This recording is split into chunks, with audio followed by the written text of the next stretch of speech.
Hello all, welcome back to our channel. Today let's make Sagoo idli instantly. For that I have taken 1 cup of Sagoo soaked for 4 hours.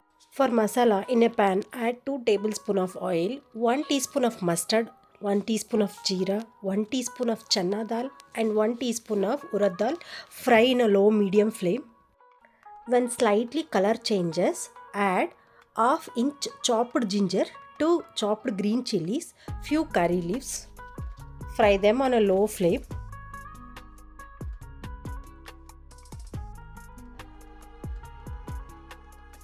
To this add 3 by 4th cup of suji.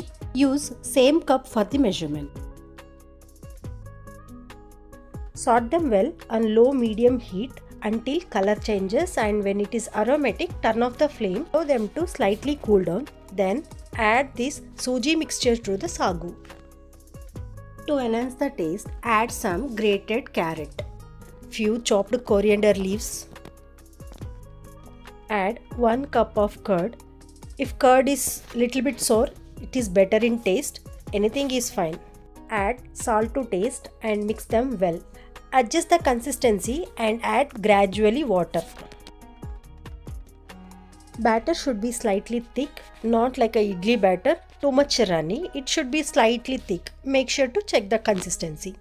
Once the batter is ready, add enough water for the idli steamer and grease the idli plates. Pour the batter. Cook idlis on low to medium heat at least 10 to 15 minutes.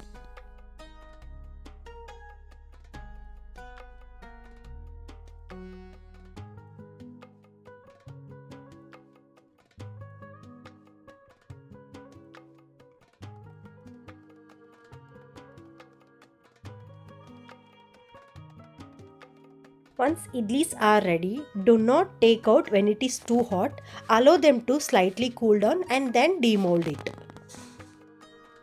Trust me, these idlis are very good in taste, easy to make and healthy too. Do it a try and let me know in the comment section how it turned out. And whenever you're cooking with a stove, cook with a love. Every dish can be delicious. Thank you so much for watching my videos. If you like my videos, please do like, share and subscribe to my channel and support me. See you again. Bye bye.